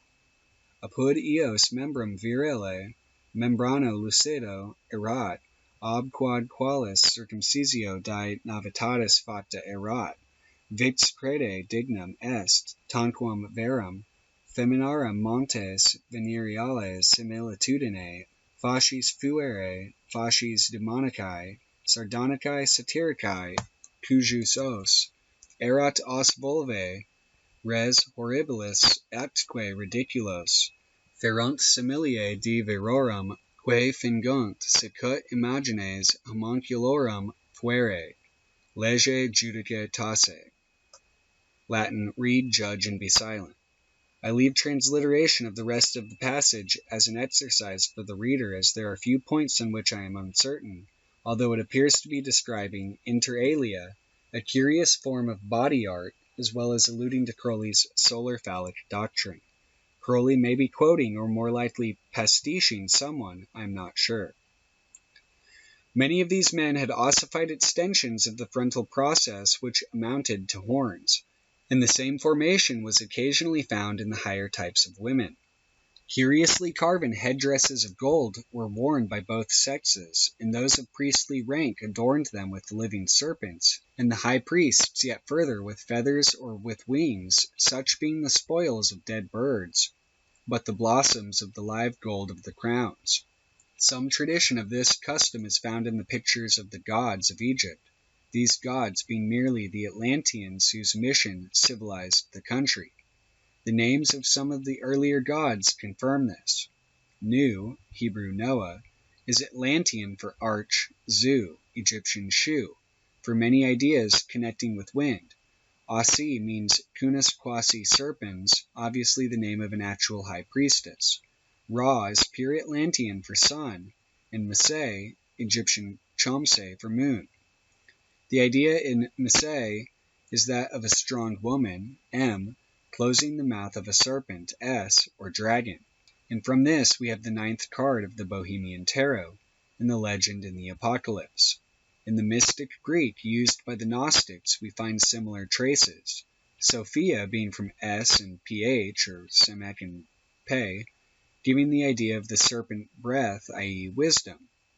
IAO is Pallas, Catius, Eructus, Greek phallus, cum, used euphemistically for vulva, anus. The word logos means boy, gamma, naturally engendered of the Virgin, lambda, and the serpent, sigma, root, theta, first written as the sun, means the sun and the strength, and also lingam yoni conjoined. Christos is the love of passion of the rising sun, or rho, and the serpent, sigma. The int, or yod and teth, or iota, tau, or theta, indicate certain details which are foreign to the present discussion. Pneuma, Atlantean N and M, is the arch of the woman. Maria, the woman of the sun. Mar is Atlantean for die, and then Mar is also Muradak, or the sea, essentially. This word throws light on the conception of death.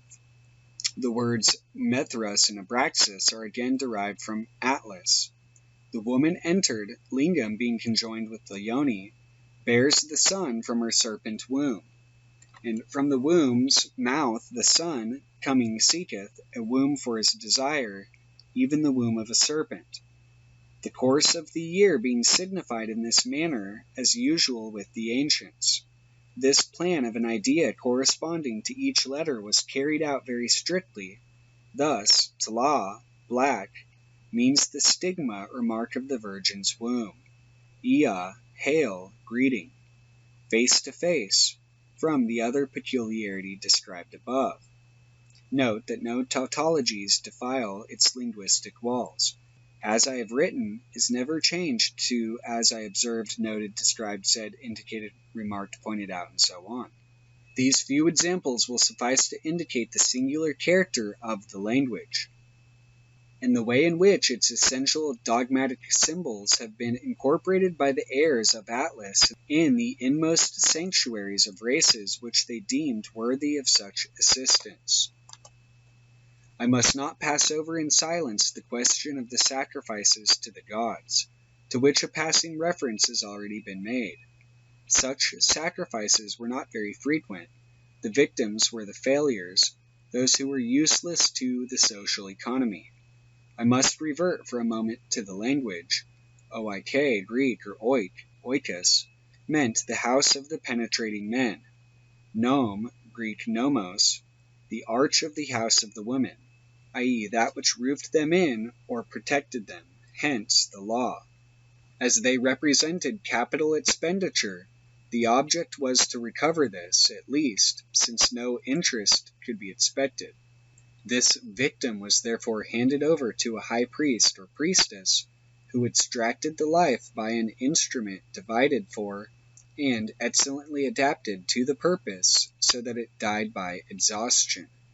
The life thus regained was given to the gods in a manner too complex to describe in this brief account. The early age at which puberty occurred was due to design. The normal period of gestation had also been shortened to 4 months. This was all part of the scheme to economize time. Old age had been almost done away with by the great readiness of the Atlanteans to go see, at the first sign of failing power. No doubt, further improvements would have been made but for the loss of interest in the matter, all generation being regarded as the old experiment, not likely to repay the trouble of further research. In the 200 or 300 years of man's full vigor, only 8 years on an average was the wastage of childhood, and even this was not all waste, since some time at least must be necessary for the experts to discover and train tendencies of the mind. The body ought therefore be regarded as an engine, the theoretical limit of whose efficiency had been reached. So much I mention of the customs of the Atlanteans with regard to marriage, education, and religious sacrifices. 8. Of the history of Atlas from its earliest origins to the period immediately preceding the catastrophe. The origin of Atlas is lost in the obscurity of antiquity. The official religious explanation is this: we came across or under the waters on the living Atla, which is pious but improbable. A mystical meaning is to be suspected. The lay historian says, we came, escaping from destruction, 8 persons in a ship, bearing the living's roe. This reminds one of later legends of presumably equal value. poets frankly claim we descended from heaven, and it has been seriously urged that seafarers would have preferred the plains to the rocks. The law of contrariety to nature explains this away. Others maintain that the earliest settlers came by air or through air. This must mean balloons or airplanes, as flying was not known till centuries after. An Atlantean Homer, Elo, has described the first battle in such detail as to leave no doubt that he is retelling facts, a marked contradiction to his earlier books. There appear to have been but a few Atlanteans, unless the names given are those of chiefs, which internal evidence controverts. Their valor seems to have been prodigious. The natives were armed with every possible instrument of precision, having cavalry and artillery in abundance, as well as weapons that must have been as superior to the modern rifle, unless Elo exaggerates, as that is to the arquebus. In spite of this, the men of Atlas smote them with rods, or fell upon them with their cones, and routed them utterly. This mention of the rods and cones has absurdly suggested to commentators that the Atlanteans used their eyes and hypnotized the enemy. To state such an opinion is sufficient to expose its author to the contempt of the thoughtful, although 86 battles were fought extending over 5 years, before the natives were induced to sue for peace. This was granted on generous terms, which the colonists broke, as soon as they dared to do so, in accordance with the invariable practice of colonists, then as much as today. However, it was nigh on 100 years before the first college of magic was established. Previously, the Atla had been carried about as occasion demanded. It was now enshrined with some decency of ceremonial upon a mountain.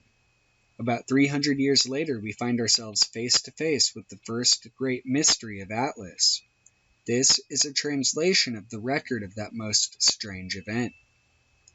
Now it came to pass that all men turned black and died, and that the living Atla abode alone, bearing Mercury, whereof the sun knoweth.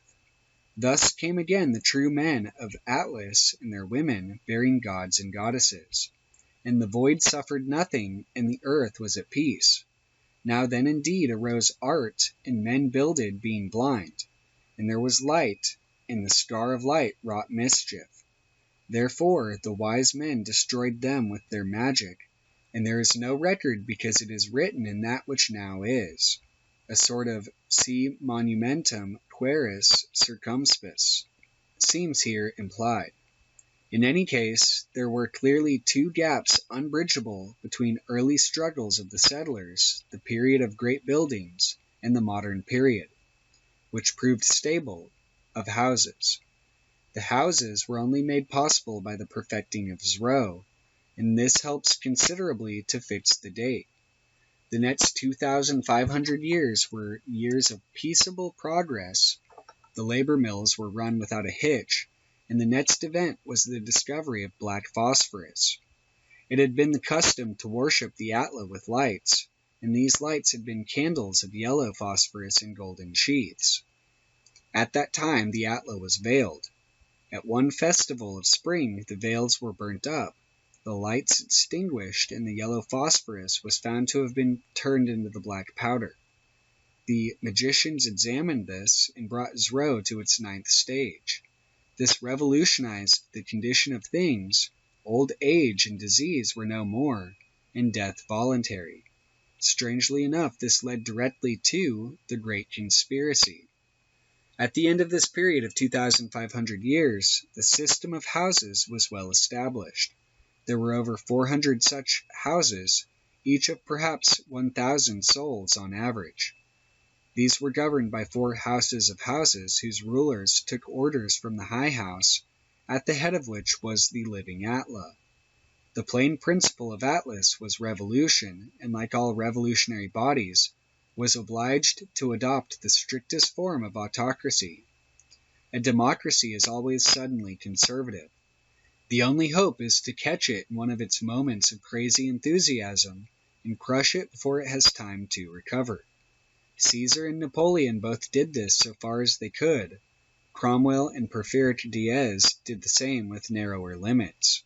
Now a certain sophist, for philosopher one cannot call him, tried to enunciate a magical law to the effect that the present standard of life was all that could be desired, that further progress would be harmful, that Venus was not worth attaining, and that the sole endeavor of the magicians should be to preserve things as they were. That such a proposition could be supposed a law reflects no credit on its author or its supporters. Yet of these it found many. The 9th stage of his row was a leap calculated to unsettle the calmest mind. Its reality had beggared the optimist's daydream. Poets had thrown down their stilettos. Needle-sharp daggers of Zro in its 7th stage were used to write on the rock walls of Atlas. High priests who had spent decades in hopeful experiment saw their results attained by an entirely different method. In short, 2/3 of the people were infected with the heresy, and hoped to hear it promulgated as a law of magic. It should be here explained that every law of magic had its turn as the principal law of practical working, and the school supporting any law or insisting on it became prominent with it. Every dominant law in all history had always been made insignificant by a new discovery about Zro, or other matter of practical importance, just as the peace with honor battle cry of Disraeli, who drowned by the calculation of the cost of warships, soldiers, and patriotism. Each step in Zro had consequently implied the rise to power of a new school, and the sophist was ambitious, and yet the law he wished to establish was the ruling law of the servile races. The law was accordingly sent to the High House for approval. Some opposition may have been foreseen, but no one was prepared for the blackness of disapproval which actually radiated, striking hearts cold. A course without precedent, no answer was vouchsafed. On the contrary, even normal communication was suspended. The houses which favored the innovation, 333 in number, took counsel, came to the decision that it was useless to oppose the High House, and were about to acquiesce when a woman who had once been in the presence of to her rose and thought vehemently, "The living Atla is the head of our conspiracy." In other words, they were the loyalists, the magicians of the High House, the rebels. This was why they had cut themselves off, because their own head was against them. It was instantly resolved to go to the High House and demand the custody of to her. Nearing the goal, however, a remnant of the ancient reverence half-cowed even the ringleaders. I may mention that 5 of every 6 of the heretics were women. When they saw a stern phalanx of magicians, its point threatening their center, as they wavered, a woman cried, "They are only men such as we are." The ranks stiffened. On all sides the army closed upon the tiny phalanx, which only numbered 56 all told. It was then that the truth was known. Ere a blow could be struck, the attacking party vanished. It was instantaneous and complete annihilation.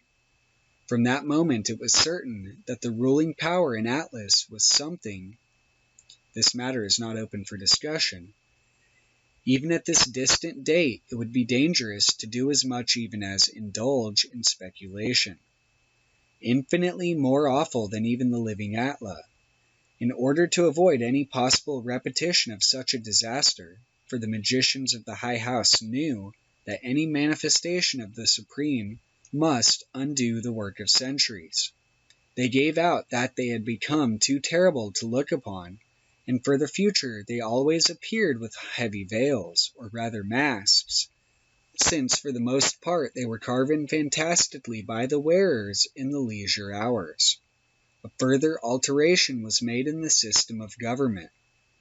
The head of one of the House of Houses was made supreme. The High House took no part in affairs of state. Thus the Atla was to all intents and purposes deposed, although the same reverence and sacrifice were paid to it formerly. It became a constitutional monarch in our modern jargon. The next 1,000 years were years of serious trial in other ways.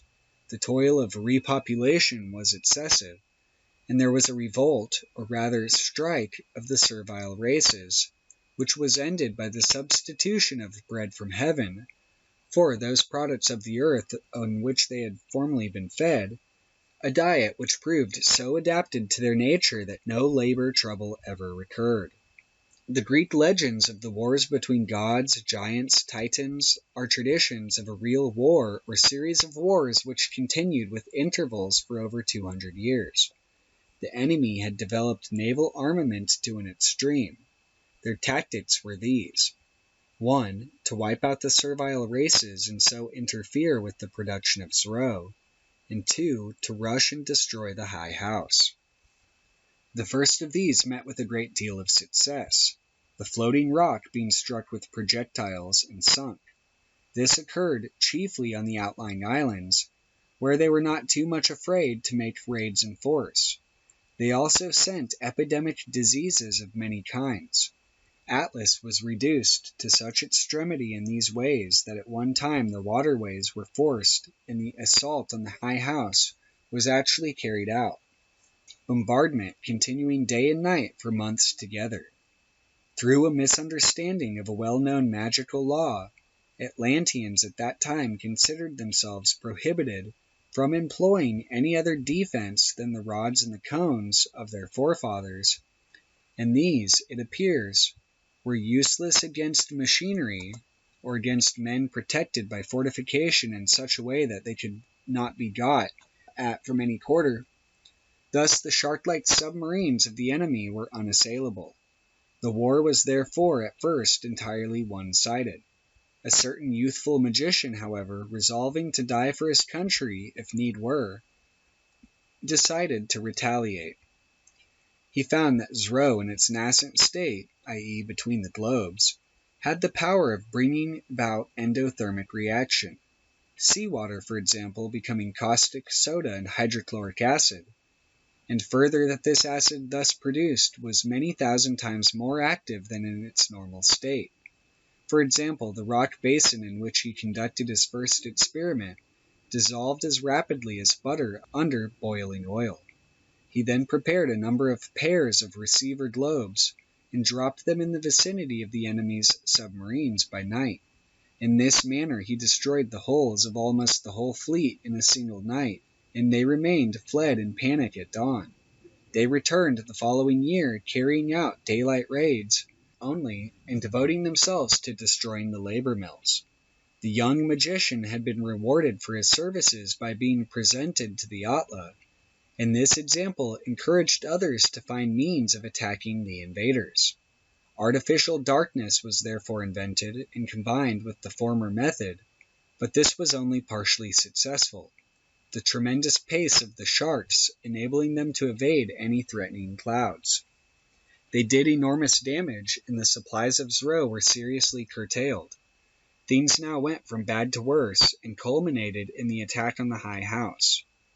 The besiegers, keeping their battleships surrounded by rafts of fire, so that attack was impossible even by night.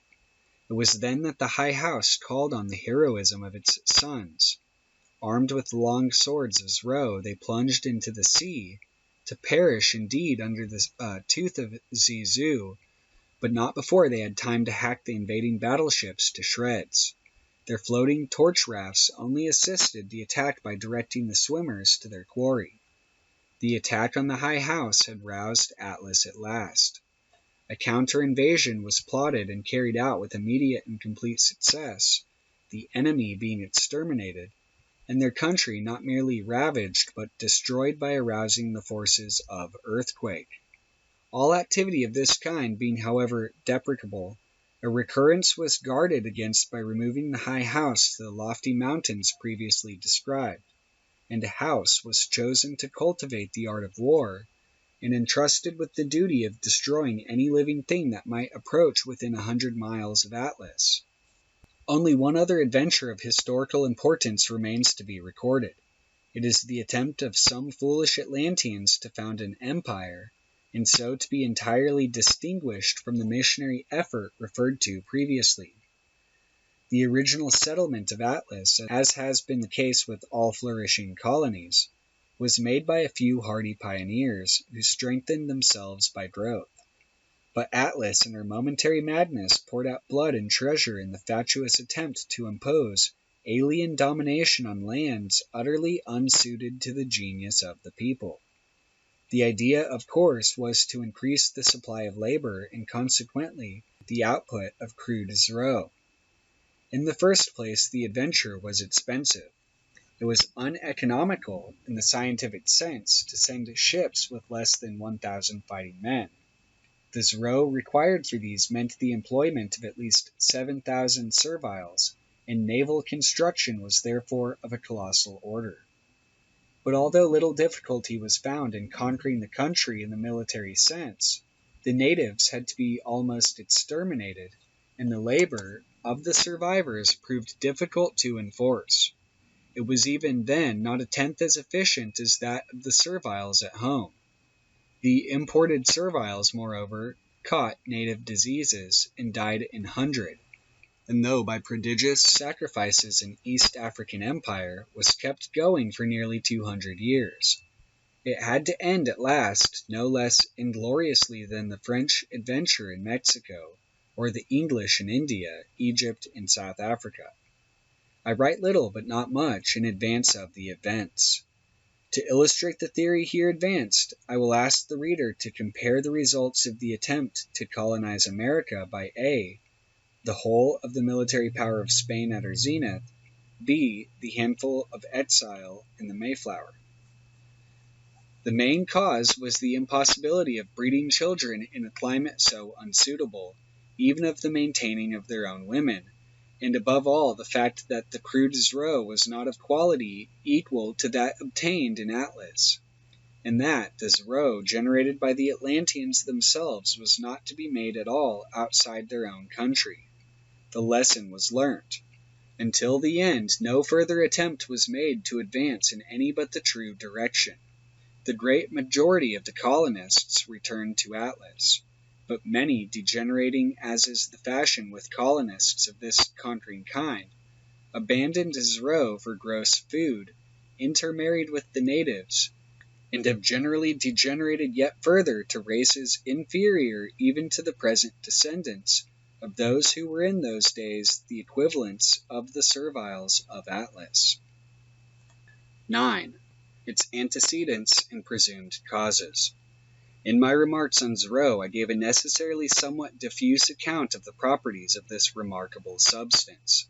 It must now be made clearer that the crude zero in its 9 stages produced by the serviles and consumed in the houses was in each stage of inferior quality to that of the same degree produced by the Atlanteans and consumed by the high house.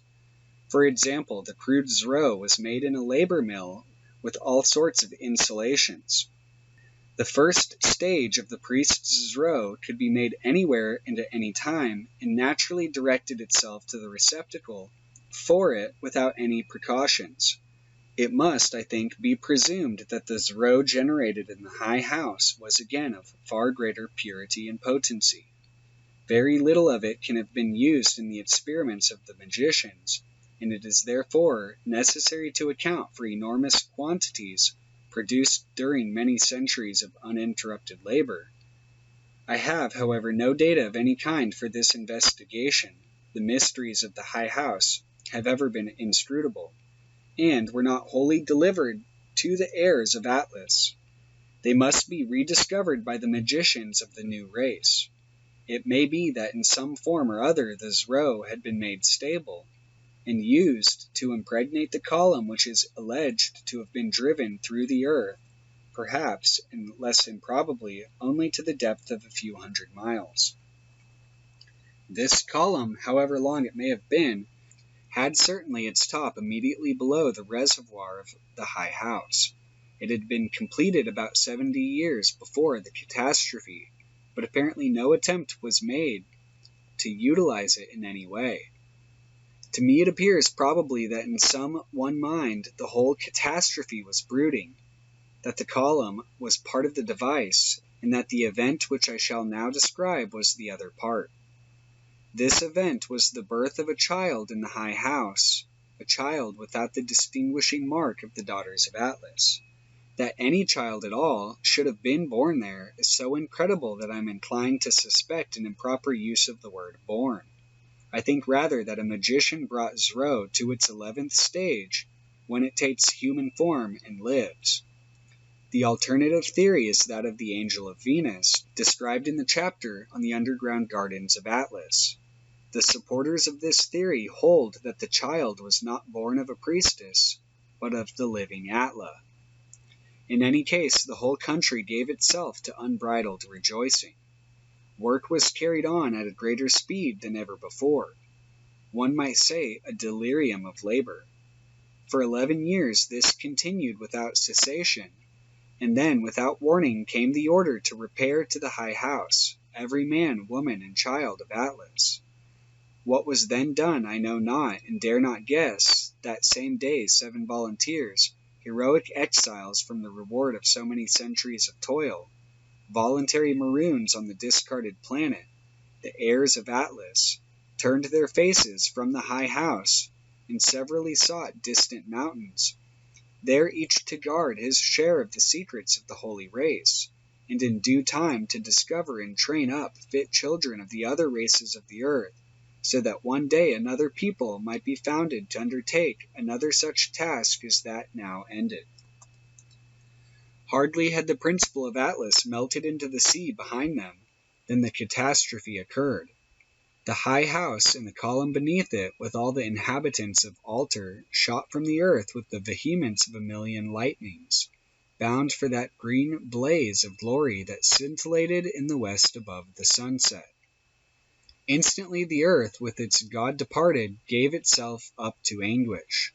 The sea rushed into the void of the column, and in 1,000 earthquakes Atlas, houses, and plains together were overwhelmed forever in the ocean. Tidal waves rolled around the world, everywhere great floods carried away villages and towns. Earthquakes rocked and tempests roared, tumult was triumphant. For years after the catastrophe, the dying tremors of the event still shook mankind with fear. The legend of the deluge is derived from this event. And the eternal waves of the Great Mother rolled over Atlas, save where Earth in her agony thrust up gaunt pinnacles, bare masts of wreckage to mark the vast continents. Save for its heirs, of whose successors it is my highest honor to be the youngest and least worthy, oblivion fell, like one last night in which the sun should be forever extinct, upon the land of Atlas and its people.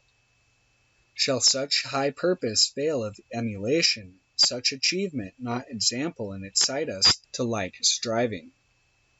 Then let earth fall indeed from her high place in heaven, and mankind be outcasts forever from the sun. Men of earth, seek out the heirs of Atlas. Let them order you into a phalanx. Let them build you into a pyramid, that may pierce that appointed which awaits you, to establish a new dynasty of Atlanteans to be the mainstay and mainspring of the earth, the pioneers of their own path to heaven, and to our Lord and Father the Sun. And he put his hand under his thigh and swore it.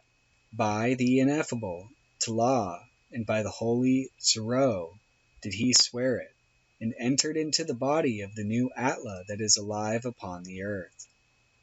Transcriber's notes. This text of Liber 51 has been transcribed from 2 TSS in the OTO archives, one from the collection of H.P. Smith, the other formerly in the possession of Phyllis Seckler. The latter, which appears to be later than and derived from the other, includes an introduction here omitted by W.T. Smith, Freighter 132, and internal evidence gives it a date sometime between 1951 and 1962. Both TSS are more or less fair copies. The second contains some handwritten corrections of typists' errors, some marginal notes apparently by Carl Germer, Freighter Saturnus, and Greek has been handwritten in a different hand to the marginalia. Footnotes are by Crowley unless otherwise indicated. Liber LI has been published under the title Atlantis. Malton, Ontario, Dove Press, 1970, with a brief introduction by Kenneth Yanger.